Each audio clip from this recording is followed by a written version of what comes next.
അമേരിക്കയിൽ വെടിവെപ്പ് ആക്രമണം വൈറ്റ് ഹൌസിന് സമീപം 2 സുരക്ഷാ ഉദ്യോഗസ്ഥർക്ക് പരിക്ക്. അക്രമി അഫ്ഗാൻ സ്വദേശിയെന്ന സൂചന. പ്രദേശത്ത് സുരക്ഷ ശക്തമാക്കി.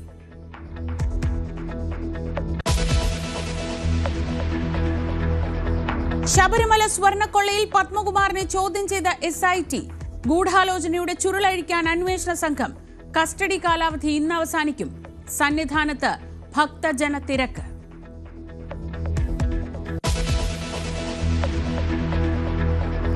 തദ്ദേശ തെരഞ്ഞെടുപ്പ് ചൂടിൽ സംസ്ഥാനം. മുന്നണികൾക്ക് തലവേദനയായി വിമതർ.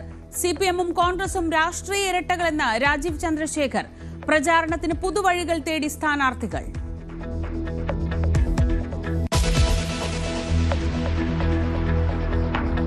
കേന്ദ്ര ലേബർ കോഡിനെതിരെ നിലപാട് കടുപ്പിക്കാൻ സംസ്ഥാന സർക്കാർ. തൊഴിലാളി സംഘടനകളുമായി ചർച്ചയ്ക്ക് തൊഴിൽ മന്ത്രി.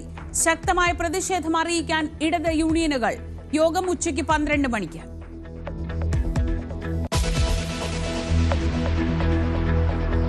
ബീഹാറിലെ തെരഞ്ഞെടുപ്പ് തോൽവി ചർച്ച ചെയ്യാൻ കോൺഗ്രസ് യോഗം ഇന്ന്. സംസ്ഥാന നേതാക്കളും AICC നേതാക്കളും പങ്കെടുക്കും. വോട്ട് ചോരി നടന്നെന്ന് കരുതുന്നതായി മല്ലികാർജുൻ ഖർഗെ.